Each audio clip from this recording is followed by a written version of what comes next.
అమరావతికి అద్భుతమైన భరోసా. ఈ బడ్జెట్ని అర్థం చేసుకోవడం వైఎస్ఆర్సీపీ వాళ్ళకి చేత కాదు. ఒక గొప్ప ఎంపీ వాక్కురుచ్చారు. సరే, వాళ్ళకి చేత కాదు, అందరికీ చేత కదా. ఆంధ్రజ్యోతిలో ఈరోజు వచ్చింది కథనం బడ్జెట్లో కేటాయింపుల మీద. అద్భుతంగా ఆదుకుంటుందట కేంద్రం మనల్ని, అమరావతిని ప్రత్యేకించి. అమరావతికి నిధులు ఏం కేటాయించలా. 2024-25లో ఎలా అయితే చేసి మసి పూసి మారేడు కాయ చేశారో అలానే చేయబోయారు. ఏం చేశారో తెలుసా? 1128 కోట్ల చిల్లర ఏడీబీ, ఆసియా డెవలప్మెంట్ బోర్డు నుంచి నిధులు అంటే బ్యాంకు ద్వారా ఇప్పిస్తారు. ఇదేం కేటాయింపులు కాదు, కళ్ళు తెరవండి. అలానే ఇంటిగ్రేటెడ్ టౌన్ డెవలప్మెంట్ కింద అంటే పట్టణాభివృద్ధి శాఖ కింద మరి ఒక 500 కోట్ల చిల్లర. లేదంటే మళ్ళీ రహదారులు, గ్రామీణ ప్రాంతాలలో రహదారుల కోసం అని చెప్పి కేటాయించింది ఎంతో తెలుసా? 500 కోట్ల చిల్లర.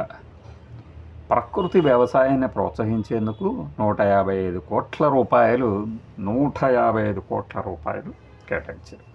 155 కోట్ల రూపాయలు ప్రోత్సాహకాలు ఎన్ని వేల ఎకరాల్లో మనం చేయగలం? ప్రకృతి వ్యవసాయం 155 ఎకరాల, ₹1,00,00,000 వేస్తే 155, అరకోటి వేస్తే 310 అనుకోండి.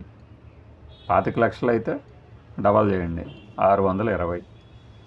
మరి ఇంకా 12.5 లక్షలు అయితే 1240 ఎకరాలు. 1240 ఎకరాలు అయితే 12.5 లక్షల చొప్పున ఏదైనా చేయగలం. లేదు, అందులో కూడా ఇంకా సగమా? 1240, 12, 2480 ఎకరాలు. మొత్తం మీద చూసినా కూడా 6000 ఎకరాల లోపే ప్రకృతి వ్యవసాయానికి ప్రోత్సాహకాలు. ఇంకా మీరు డివైడ్ చేసుకుంటూ పోతే ఎంత మిగులుతుందో తెలియదు.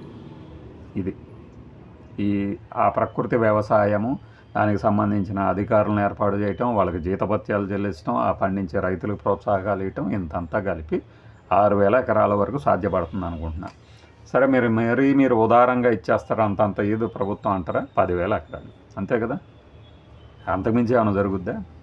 ఓకే, అది కూడా ఎంతవరకు పూర్తవుద్దో నెక్స్ట్ బడ్జెట్ మీటింగ్లో వాళ్ళు చెప్తారు. 2025-26 బడ్జెట్లో ఏం చెప్పారు, ఏం చేశారు అనేది నిన్నే చెప్పారు. దాన్ని కూడా డీకోడ్ చేయాలంటే చేయొచ్చు. బడ్జెట్ డాక్యుమెంట్ అందరికీ అందుబాటులోనే ఉంది. ఇక రహదారుల రిపేర్లకి 500 కోట్లు.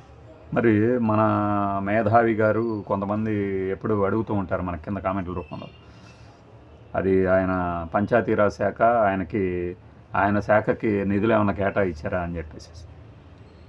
డిప్యూటీ సీఎం గారు ఎప్పుడు చెప్పే ఈ జల్ జీవన్ మిషన్కి ఎంత కేటాయించారు తెలియదు. అలానే పోలవరంకి వీళ్ళు రాశారు పోలవరంకి అని చెప్పి 3,000 కోట్లని.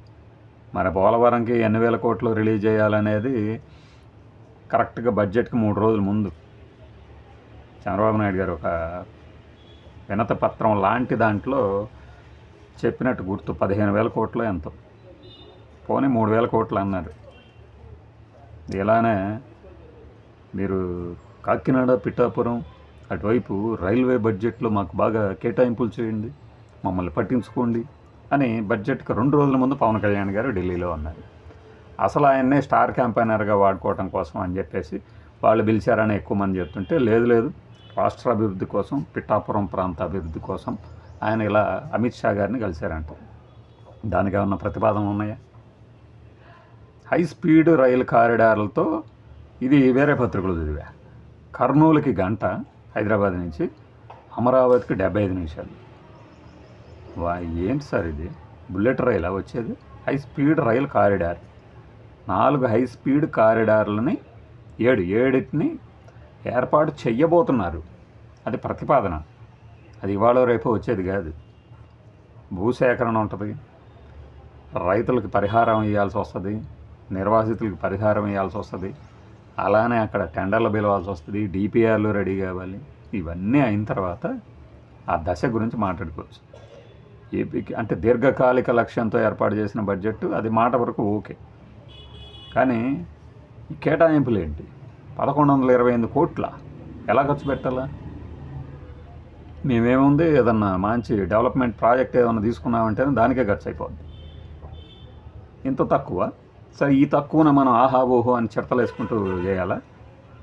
వైఎస్ఆర్సీపీ వాళ్ళకి అర్థం కాదు కదా, ఏది ఈ బడ్జెట్ని అర్థం చేసుకోవడం చేత కాలేదు, ఇది చాలా మంచి బడ్జెట్ అని ఒక ఎంపీ అంటున్నాడు.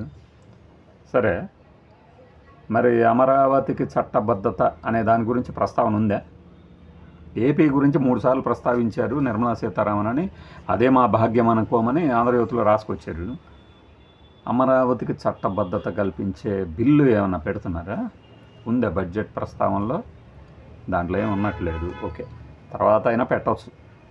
అది పెట్టబోయినా దానికి వచ్చిన నష్టం లేదు. కానీ వీళ్ళు చేస్తున్న హడావిడి ఉందే, మేమే చేస్తాం, మేము చెయ్యబోతున్నామని, దాంతోనే చిక్కులు వస్తాయి ఎప్పుడైనా సరే. అది కాలక్రమంలో పార్లమెంట్లో వస్తుంది, అయిపోతుంది.